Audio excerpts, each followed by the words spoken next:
नमस्कार दोस्तों, मैं मलय लोक कथाओं की श्रृंखला में आज एक नई लोक कथा लेकर उपस्थित हूं, जिसका शीर्षक है जमींदार पर चतुराई की विजय। ये हान जाति की कथा है। आइए सुनते हैं।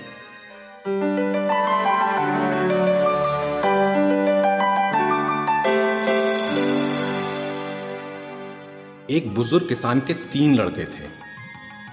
वे सुबह से शाम तक कमर तोड़ मेहनत करते थे, फिर भी बहुत गरीब थे और उन्हें भरपेट खाना भी नसीब न होता था। एक दिन की बात है, बुजुर्ग किसान ने तीनों बेटों को अपने पास बुलाया और कहा,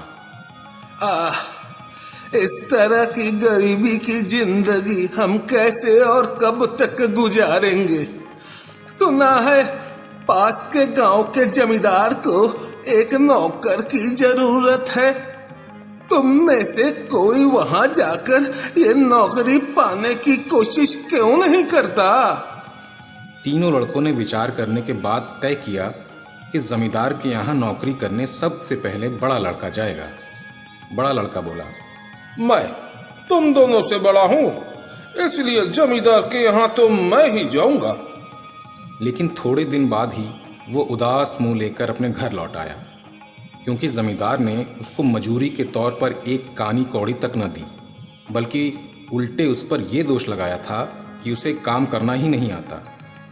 बड़े लड़के की बात सुनकर मझला लड़का बड़े आत्मविश्वास के साथ बोला, अरे बड़े भैया लौट आए हैं। पिताजी, अब मुझे जाने दीजिए, मुझे भी कोशिश करने दीजिए।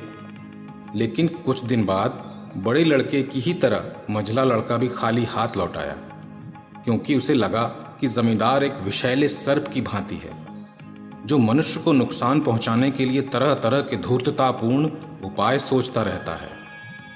मझले लड़के के घर लौटने पर छोटे लड़के को बड़ा रोष आया। वो अपने बाप से बोला, पिताजी, अब मुझे जमींदार के यहाँ जाकर काम करने दीजिए। बुजुर्ग किसान अपने छोटे लड़के को सबसे ज्यादा प्यार करता था। उसने उसे प्यार भरी नजर से देखा और कहा, बेटा, तू वहां कैसे काम करेगा? तू तो अभी कच्ची उम्र का है। लेकिन छोटा लड़का कहाँ मानने वाला था। अंत में बुजुर्ग पिता को अपने इस लड़के की जिद के आगे झुकना पड़ा। बुजुर्ग किसान का छोटा लड़का जमींदार के घर पहुंचा और उसे अपने आने का उद्देश्य बताया। जमींदार ने उसे सिर से पैर तक देखते हुए कहा, अच्छा, तो अब तू मेरे घर का काम करेगा?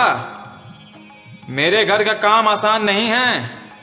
जब तेरे दोनों भाई मेरे काम के लायक साबित नहीं हुए और यहां से भाग निकले, तो तेरी क्या बिसात है? छोटा बेटा बोला, अरे मुझे एक बार कोशिश करने का मौका तो दीजिए। जमींदार ने कहा, मौका तो मैं तुम्हें अवश्य दूंगा, लेकिन एक शर्त पर। जो भी काम बताऊंगा वो तुम्हें करना पड़ेगा, और यदि तुम एक भी काम ना कर सके तो मजूरी के तौर पर मैं तुम्हें एक दमड़ी भी नहीं दूंगा। युवक किसान ने जवाब दिया, मुझे आपकी शर्त मंजूर है। इस प्रकार युवक किसान ने जमींदार के यहाँ काम करना शुरू कर दिया। हर दिन पौ फटने से पहले जब मुर्गे की पहली बांग सुनाई देती, वो खेतों पर काम करने चला जाता और मुंह अंधेरे घर लौटता। एक दिन जमींदार ने उससे कहा, देखो, घर के पीछे पहाड़ पर बांस का झुरमुट है। बांसों में नई नई कोपलें फूटी हैं। ये हरी व ताजी पत्तियां मेरे बैल के लिए बहुत बढ़िया चारा साबित होंगी। कल से तुम उसे बांस की पत्तियां खिलाने वहां ले जाओ, लेकिन ध्यान रहे, ये पत्तियां तुम खुद तोड़कर नहीं, बल्कि बैल को पेड़ के ऊपर चढ़ाकर चरवाओगे। जमींदार मन ही मन खुश हो रहा था कि किसान के बेटे की अब तक की मजूरी हड़प लेने का ये एक अच्छा मौका हाथ लगा है। लेकिन युवक किसान ने फौरन हामी भरते हुए जवाब दिया, ऐसा ही होगा मालिक। दूसरे दिन सवेरे ही वो बैल को हाँक कर बांस के झुरमुट में ले गया और एक पेड़ से मजबूती से बांध दिया। फिर उसने चाबुक उठाकर बैल को पीटना शुरू कर दिया। वो बैल पर तड़ातड़ चाबुक बरसाते हुए चिल्ला रहा था। अबे बैल, बांस की फुनगियों पर चढ़, दुष्ट कहीं का। बेचारा बैल मार खाकर चीखने लगा और पेड़ के चारों ओर चक्कर लगाने लगा। अबे चढ़ता क्यों नहीं? लेकिन युवक किसान भला कब मानने वाला था। वो बैल पर चाबुक बरसाता रहा और चिल्लाता रहा, चढ़ बांस पर, दुष्ट। वहां से गुजरने वाले राहगीर ये दृश्य देखकर आपस में मजाक और इसकी चर्चा करने लगे। जल्दी ही ये खबर जमींदार के कानों में भी पड़ी और वो बांस के झुरमुट की ओर दौड़ा। जब उसने दूर से बैल को उछलते कूदते और चीखे मारते देखा तो वहीं से चिल्लाया, अबे बैल को मारना बंद कर, मूर्ख!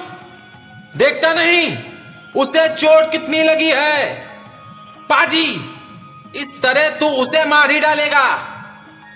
लेकिन युवक किसान ने अनसुनी कर दी तथा बैल को और जोर जोर से पीटना शुरू कर दिया। जब हांफते हांफते जमींदार उसके नजदीक पहुंचा तो किसान का बेटा बोला, देखिए, ये बैल कितना नासमझ है, मेरी बात ही नहीं सुनता। जब तक मैं उसकी अच्छी तरह पिटाई नहीं करूंगा, वो पेड़ पे नहीं चढ़ेगा। यह कहकर उसने फिर अपना चाबुक उठाया और बैल को बुरी तरह पीटने लगा कि वो बांस के चारों ओर उछलता हुआ चक्कर लगाने लगा। जमींदार मात खा गया था। उसे युवक किसान पर गुस्सा तो बहुत आया, लेकिन उसके पास जाकर चाबुक छीनने की हिम्मत नहीं हुई। जब उसे कोई तरकीब न सूझी तो वो चिल्लाया, बस कर, बस कर, बहुत हो गया, मैं अपना हुक्म वापस लेता हूं।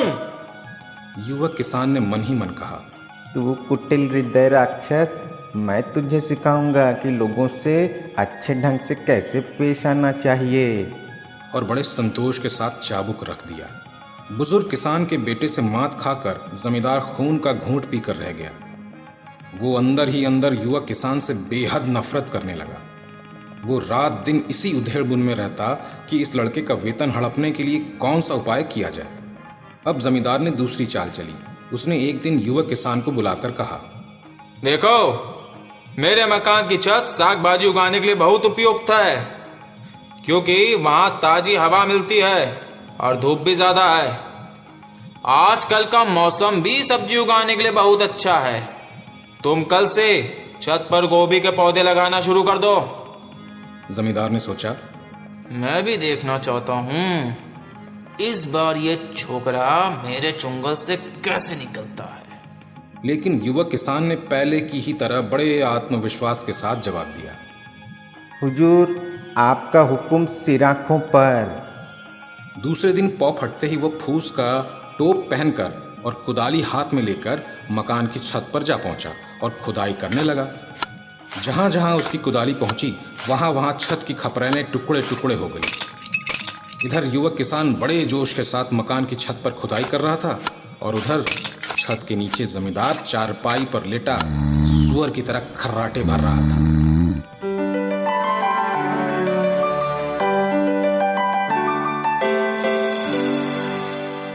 अभी तक आप सुन रहे थे लोक कथा जमींदार पर चतुराई की विजय का पहला भाग। आगे क्या हुआ? क्या युवक किसान जमींदार की चालों के आगे टिक पाया या फिर अंत में अपने दोनों भाइयों की तरह जमींदार के आगे घुटने टेक दिए? ये जानने के लिए इसका दूसरा और अंतिम भाग सुनना मत भूलिएगा। दोस्तों, ये लोक कथा आपको कैसी लगी हमें कमेंट बॉक्स में ज़रूर बताइए। इसमें कथावाचक छोटे बेटे और मझले बेटे की आवाज़ है मलय की, यानी मेरी। जमींदार की आवाज़ है पुष्पराज की। बुजुर्ग किसान और बड़े बेटे की आवाज़ है शैकत की। पार्श्व संगीत परिकल्पना, थंबनेल डिज़ाइन तथा एपिसोड संपादन शैकत। कुछ अनोखी और अनसुनी लोक कथाओं को सुनने के लिए हमारे YouTube चैनल बिंदास स्टोरीज़ को भी सब्सक्राइब करना नहीं भूलिएगा। पसंद आए तो लाइक और शेयर करिएगा ताकि ये ज़्यादा से ज़्यादा श्रोताओं तक पहुंच सके एवं वे इनका आनंद उठा सकें। इसे और अधिक बेहतर बनाने के लिए आप हमें अपने सुझाव भी भेज सकते हैं। हम फिर हाजिर होंगे, तब तक सुनते रहिए बिंदास स्टोरीज़।